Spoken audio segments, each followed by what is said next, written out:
ॐ भूर्भुवः स्वः तत्सवितुर्वरेण्यं भर्गो देवस्य धीमहि धियो यो नः प्रचोदयात्।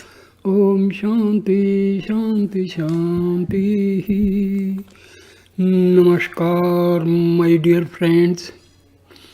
Continuing the description and explanation of the book Upadeshasaram of Bhagavan Sri Ramana Maharshi. Now I start with stanza number 9. Remaining in the real, being transcending all thought through intense devotion is the very essence of supreme bhakti.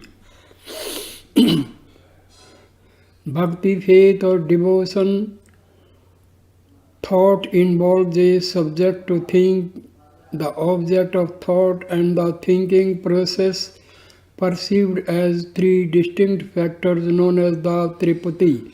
The highest reach of abstraction gets beyond these three and beyond the two, created soul and the creator, into the one.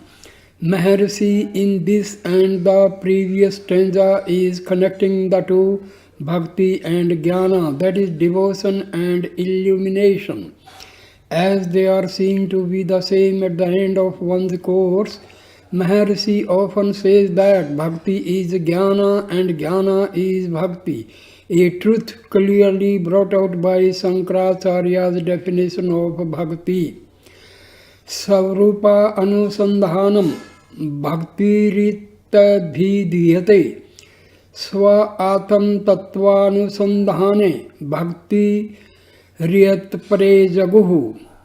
This is from Chudamani, Shloka number 32 and 33, which means concentration on the nature of the self is said to be bhakti by some. Others say it is concentration on the truth of the Atma. In these two stanzas, Maharshi shows how one who starts with devotion with a sense of difference between himself and God loses the difference in the intensity of his mood and arrives at non-difference.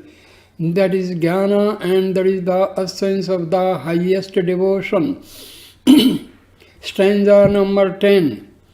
Absorption into the source or core of existence or the heart is what the path of karma, bhakti yoga and jnana yoga teach. This maxim is found in chapter Upanishad, chapter number 3 and shloka number 14, I and Brahma Sutra 1-2. See footnote to page 14 and the four paths are not mutually exclusive. Stanza 1-9 deal with karma and bhakti, 10-15 with yoga and 16-28 with jnana. In Srimad Bhagavata only three paths are said to exist, with jnana, bhakti and karma. Yoga Shreyo Maya Prokta Nirnam Shreyo Vidhi Satya Jnanam Kramcha Bhaktischa No Payo No Sti Kutrichitah. Some go further and deny that the path of karma is anything more than a step to the other path. Be absorbed in the source. The devotional mind of the Bhakta easy find the personal God as the undoubted source of himself and of everything else, and endeavors to get wholly absorbed in him, and thus he attains his goal. The analytical introverted jnani with his strong leaning for metaphysics proceeds to inquire into the source and nature of himself and all other things in the universe, and arriving at the ultimate real underlying both Atma Brahma. seeks to realize himself as that is, to merge or lose his finite individuality in that. The yogi with a practical bent of mind turns to the details of sadhana, enabling the devotee or inquirer to concentrate on the personal God or the impersonal Atma Brahma and chalks out a course of self-discipline. The breathing exercises and other physical and mental steps that enable the mind to attain steadiness and absorption samadhi in God or Atam Brahma. The votary of the path of karma also aims at the ultimate absorption and absorbs himself meanwhile in the performance of various acts that will take him to that goal. All these paths prescribe the formula: search and find the origin of yourself and be absorbed in that. Stanza 11 to 14 deal with absorption and 19 to 21 deal with the search for the source. Source. This term denotes the ultimate real, the Brahma, from which metaphysicians deduce the existence of everything. The definition of the term Brahma by Varuna to explain it to his son Bhrigu in order to enable him to discover it for himself with the help of such definition ran thus: Brahma is that whence all these creatures in the universe have issued, that whereupon they are sustained, and that into which they return, that is source, stay, and goal of the universe. Mostly this definition is regarded as indicating the impersonal absolute, the real pure consciousness, and that alone. Some regard it as applying to personal God, some apply it to both. After all, these slide into each other. For this term, Source Maharshi uses the word Hirda, that is heart, in his Sanskrit version of this verse. But that term is nowhere used in this Tamil poem. Yet on account of its frequent use in religious, especially mystic literature, we shall briefly deal it here. Harit or Hirdaya is a Sanskrit word having different senses, and the transition from one sense to the other is obviously due to the belief in their identity or close connection. The first sense of the word Hirda is the organ known to physiology as the blood propeller. This was and even now is identified with the central and essential activities of human existence and was treated as the central source of nerves radiating therefrom to all parts of the body. So another sense of the term heart or Hirda is that which is the essence of human existence, that is the Atma Brahma, the ultimate and only real of Advaitic metaphysics. Thus the term has one use in physiology and another in metaphysics. Various thinkers and mystics have had a variety of experiences in their efforts to realize the bliss of merging themselves in the ultimate real. For their mystic purposes they fixed and do still fix their attention on some spot in their chest as the ultimate or temporary resting place of their ego. They have recorded their experiences that alike in deep sleep and samadhi. The jiva or empirical ego was felt to sink into the central spot of the chest, which they termed the heart. It is further explained. Deep sleep and samadhi strongly resemble each other in a very important particular, that is, disappearance entire or practically entire of the ego consciousness with the consequent blissful feeling of repose. In Brihad Aranyaka Upanishad, They are described in the same or almost the same passages. 2:17 to 9 say that in deep sleep the jiva, previously full of conscious activity, passes along with prana, life, sight, hearing and mind into the 72,000 nerves which pass from the heart and its pericardium and connect them with all parts of the body, and through those nerves into the ether of the heart, and blissfully rest there like a boy or a monarch or a Mahabrahma. Chapter Upanishad 8:6-3 refers to the resting of the jiva during deep sleep in those nerves, that is really in the heart to which they lead. See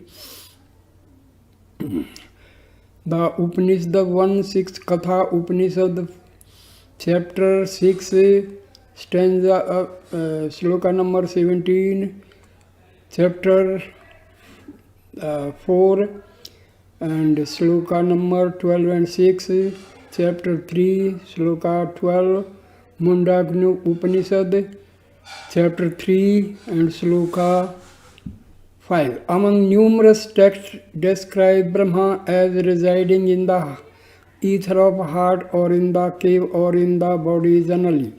In many treatises it is stated that jiva resides in the waking state in the brain and proceeds to the heart in deep sleep and joins with Brahma there in samadhi. Bhagavad Gita chapter 8 sloka number 12, 10 and 13, chapter 10 sloka 20, chapter 13 sloka 31 and 33, chapter 15 sloka number 14 and 15, chapter 16 sloka 18, chapter 17 sloka 6 and chapter 18 sloka 61. The Bible Ecclesiastes chapter 10 verse 2 states that a wise man's heart is at his right hand but a fool's heart at his left. Empirical ego was felt to sink into the central spot of the chest which they termed the heart. Stanza number 11. As birds are caught with nets, so by holding the breath the mind is restrained and absorbed. This breath regulation is a device for effective absorption. Further explanation. The Sufi mystics says Mr. Susastari in his recent Islamic Culture Volume 2, page 474 are agreed in their view that qalb or hearts are three, one physical on the left side, another called the animal soul on the right side, and a third between the two, praised by Sufis as a spiritual faculty, a kind of mirror in which the supreme will is reflected. It is by keeping this heart pure from worldly attachment that a human being can approach the Creator. The real knowledge is God's illumination of this heart. The divine revelation to the prophet is impressed on this heart, as is said in the Quran. The faithful spirit, that is divine messenger, has descended with it. Revelation upon your heart that you may be of Warner, chapter 26, stanzas 193 to 194. The Hindu Shastras do not assign any place to the source of illumination. Yoga Vasishtha says that there are two hearts, one the gross which may be ignored by the seeker after illumination, and the second the Brahma which is taken by the Jiva for the mystic purpose of realizing itself by contemplation. as the blissful real as both inside and outside, and neither inside nor outside the human body, that is, which may be taken to be either non-spatial or pervasive of all space or residing at any particular spot. See Upasana Prakarana, chapter 78, stanza 32 to 37. Maharishi's experience has been repeatedly stated by him, which that is the ego is felt to sink into right side of the chest with something like a jerk when samadhi begins, and to re-emerge from there at the cessation of samadhi with a similar jerk. Undue importance should not be attached to this location of the heart or the variations therein. Each group following its own variation derive its usual and expected benefit. The heart as signifying Brahma is the only matter of importance, and that, though unconnected with space or the body, is reached through mystic sadhana of some sort or other, locating the mind or self in particular parts of the body. Pranayama, breath regulation, is a means and only one of the means adopted to secure a temporary lull in the mind's activity. Stanza number 12. For mind and life, prana expressed in thought and action diverge and branch, but they spring from a single root. This verse explains how breath regulation controls the mind.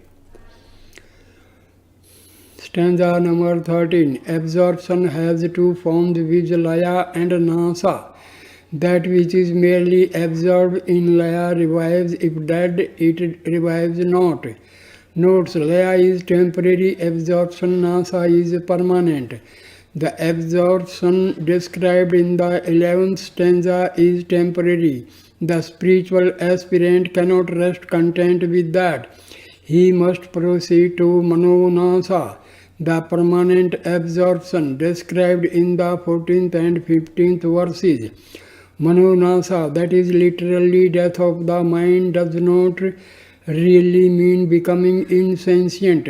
Manonasa means the loss of the present form of the mind with its narrow, obstructed and distorted vision, preventing a person from seeing himself to be really the Atma and causing him to identify himself with the body more or less completely. The loss of that form is really a gain, as it means the transformation of the finite and distorting mind into pure consciousness, perfect reality, that is Atma or Brahma, embracing everything and leaving nothing outside itself.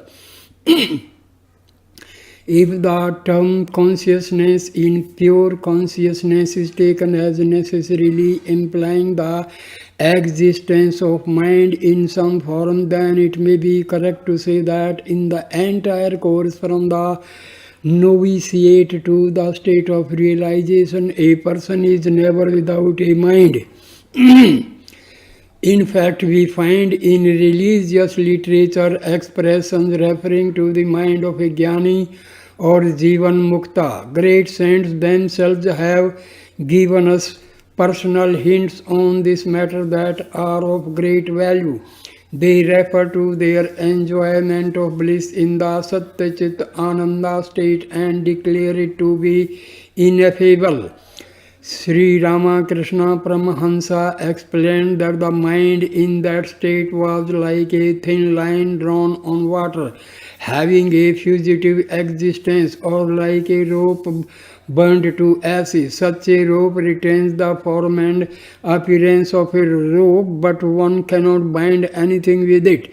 Such a mind is described as Shuddha Sattva. Even this perhaps requires a slight modification in view of the Gita statement that there is nothing in existence without the admixture of the three gunas. The description of the saint's mind as in Shuddha Sattva is right because therein the sattvic element preponderates so overwhelmingly over the other elements as to drown them or blot them out of view, if not out of existence. The saint is so gentle, saral, so sattvic, his will is surrendered. He has no attachment or desire, and his deeds do not produce any vasana or bondage like those of worldly persons. There is a doctrine of substantial compliance in spirituality as in law. Neither religion nor law takes note of trifles. Even in physical science, what is substantially a vacuum, for example, that obtained by an air pump, is treated as a vacuum and is found for all practical purposes to be a vacuum. This parallel may well be used in understanding the term sattvic mind of the Jivan Mukta, and also perhaps the phrase the Jiva that without suffering extinction transcends personality. Stanza number 14. When the mind can get absorbed by breath restraint, then it will die, that is, its form will perish. It fixed to a single point. The aspirant should not be content with pranayama, breath regulation, which stills the mind only so long as the breath is held. He should proceed to kill it. That is done by unflinching perseverance in concentration on the Supreme. Death of the mind, or even its temporary absorption, is termed samadhi. The highest form of it is the permanent merger or union of the individual in Brahma. All other forms are inferior. There is, however, a gradation among them. Suska, that is barren samadhi, and jada samadhi are terms applied to certain types of voluntary trance or stupefaction of the senses and the mind produced by psychophysiological or spiritual gymnastics, in which, however, Atma, Brahma, or Satyachit Ananda is neither realized nor approached. Even this, if properly utilized, may be a good preparation for real and even the highest samadhi. Absorption of the mind is a fine art, but its value depends on what one is absorbed in. Absorption in a mathematical problem, in music, or in love has its value for the joy that it gives and for the preparation it affords for absorption in the Supreme. Absorption in one's Ishta Devata or personal God, achieved mostly with the aid of image or other symbols such as light and fire, is really absorption in love, a refined or sublimated love, and is the next higher step, that is termed second Savikalpa Samadhi. So long as the mind perceives the things other than itself, it is having vikalpas or differentiating process. When these are narrowed down to a very few objects, for example, one's God with some attributes or his symbol, it is Savikalpa Samadhi. Many devotees are enjoying this in the course of their worship or other devotional exercises. Every highly intense devotion, however, leads one to lose his individuality in one's God. Then it becomes Nirvikalpa Samadhi, one shoreless sea of undifferentiated consciousness which it is impossible to describe. We can only try to hint at the by saying that there one's self has become God, that the personal God has easily passed into his essential nature, that is termed impersonal Brahma, and that the feeling at its threshold is that all differences appear merely to be consumed and absorbed in unity or do not appear at all. When glimpses of such realization are caught and enjoyed for a time, and there is a return to the previous or preparatory state or stage, these glimpses are termed Kevala Nirvikalpa Samadhi. There the vasanas of the individual, though subdued for the time being, are still alive, and they drag him back into the lower stages and will continue to do so till they are thoroughly and completely extinguished. After the exhaustion of vasanas, the individual is in the Sahaja Nirvikalpa Samadhi. He is in permanent realization of the self or Brahma, Tanmaya Nishtha, and there is no return from that state. What people call his body will remain living and active with its senses and intellect till the course of action for which that body came into existence, prarabdha, is over.